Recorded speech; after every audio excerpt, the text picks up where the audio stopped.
Welcome, my name's Doctor Warrick Bishop. I'm a cardiologist, I'm an author and a keynote speaker. I'm CEO of the Healthy Heart Network. I'm all about trying to help people live as well as possible for as long as possible.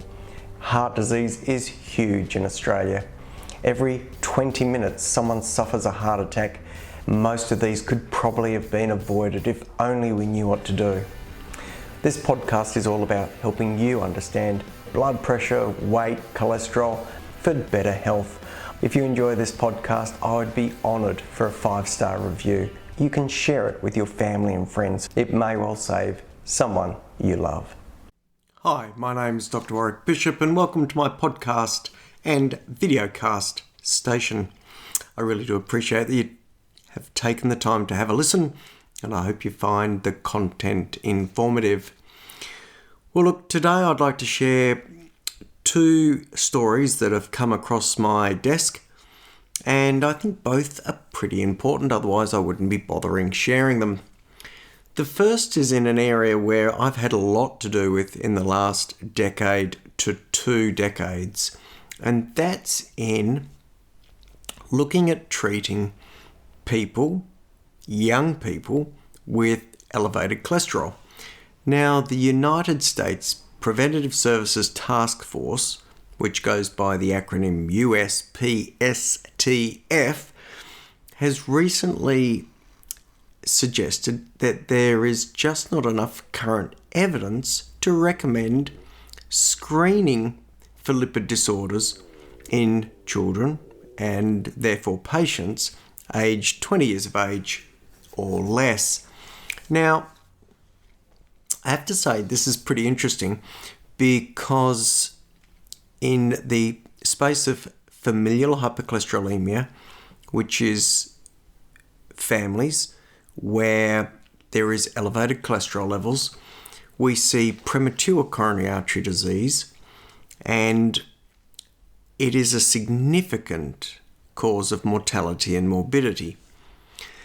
Well, historically, we think of this condition in such a way that if you get one of the dominant genes from a family member, you're called heterozygous, so you have one gene, not 2. If you have 2, you're homozygous.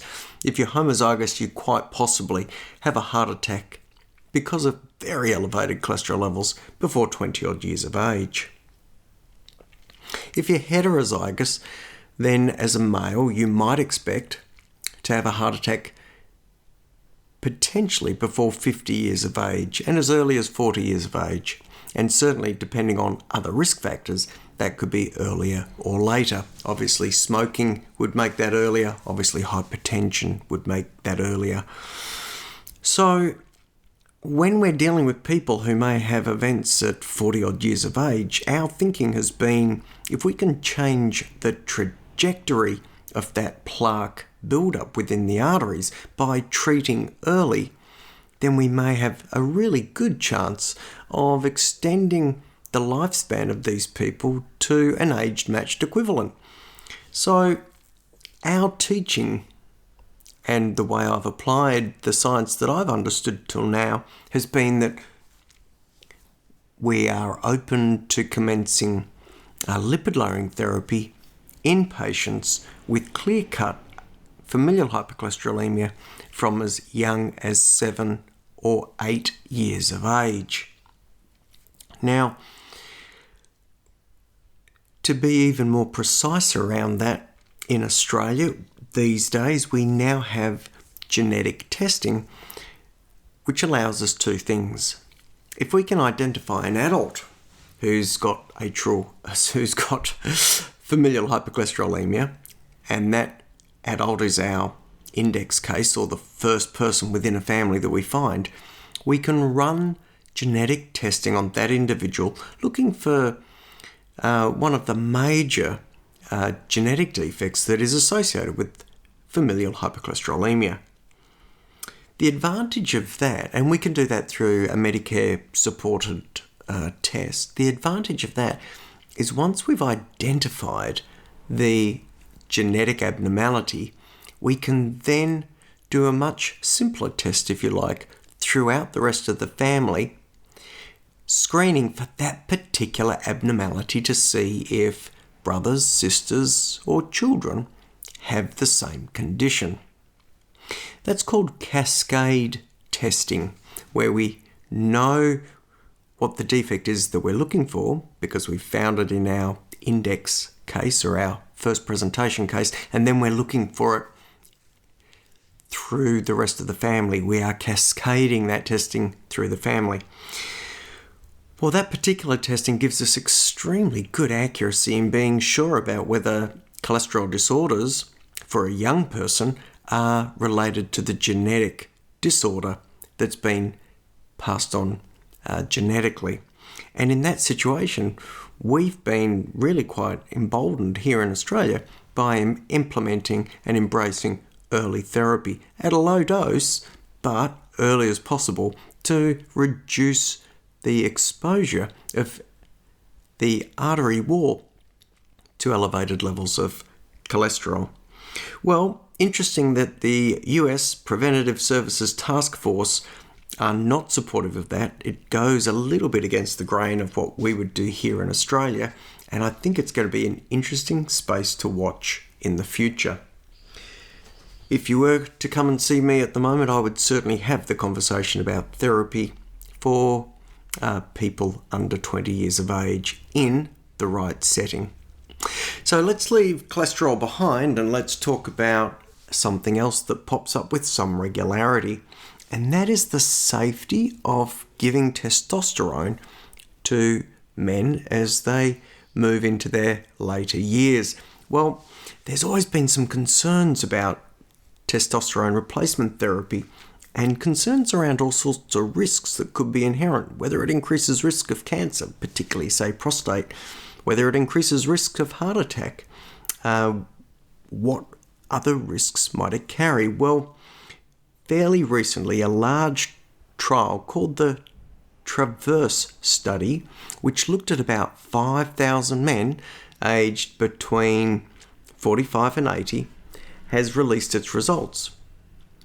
And that particular trial randomized that 5,000 odd men in that age group to daily transdermal testosterone gel, so rubbing on a tiny bit of the hormone, versus placebo, and they did that for almost 2 years.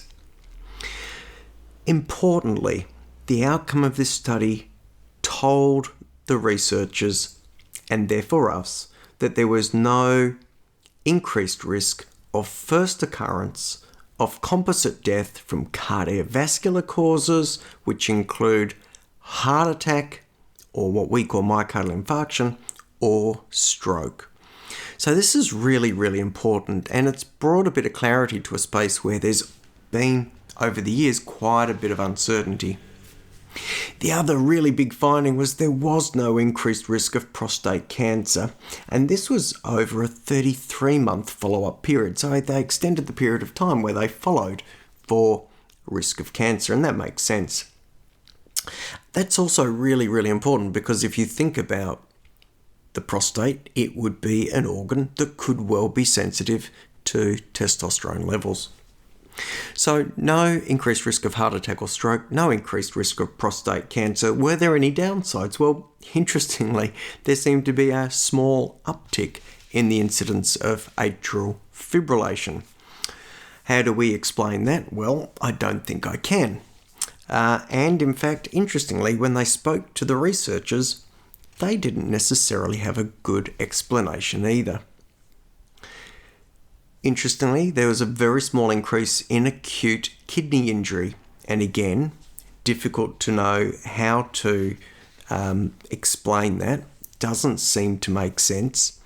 The interesting thing was that the numbers are pretty small, but still statistically significant. So a little bit of a surprise in terms of acute kidney injury, and there also appeared to be a slight increase in the risk of pulmonary embolism. Now, the risk of atrial fibrillation was something in the order of 5.2% in the treatment arm versus 3.3% in the non-treatment arm. So we're talking maybe 2 men out of 100.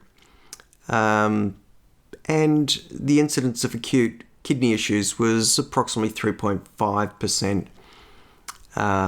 versus 2.4%. So not huge differences, but notable. One of the most striking differences, though, that surprised, it appears, everyone, was that there was an increase in the number of fractures in the men who had treatment with testosterone. And of course, this goes against the grain of expectation, which was that it should reduce risk of fracture. And again, looking through the research notes, there's no clear reason or explanation as to why an increase in testosterone may increase risk of fracture in these individuals. Well, having a think about it myself, it may well be that one of the things that testosterone did was improve quality of life and therefore improve activity. They certainly documented an improvement in the treatment group of sexual function and sexual activity, but it's quite possible, and I don't see any documentation of them measuring it, that there was also increased muscle development and increased energy levels, and both those things may have emboldened the men in the treatment group to have undertaken more rigorous activity, and the consequence of that increased rigorous activity, which could be anything from climbing ladders to playing rugby, might be rugby with their grandchildren, might be that they ended up undertaking activities that put them at greater risk. I'm not sure we will know the answer to that, but I will keep an eye out in that space because it's fascinating. So testosterone, certainly good for sexual function, certainly good for sense of well-being, doesn't increase risk of heart attack, doesn't increase risk of prostate cancer, appears to have a very small increased risk of atrial fibrillation, kidney injury and pulmonary embolism, and a very questionable association with an increased fracture risk, which might be explained away by just feeling better and being more active. Well, I hope you found that interesting. I thought it was an interesting one. I'm going to wish you the very best. Again, I really appreciate you for taking the time to listen in. For now, I hope you live as well as possible for as long as possible. Take care and bye for now. Join the Healthy Heart Network and become part of our growing community. If you're interested in your heart health and risk of heart attack, then join the Healthy Heart Network for only $5 as a lifetime member. This represents $55 worth of value. We offer and help people understand their present state of heart health, what their current level of risk is, and the positive steps they can take to improve their risk of heart attack in the future. Go to www.healthyheartnetwork.com.au and click the Join the Family button.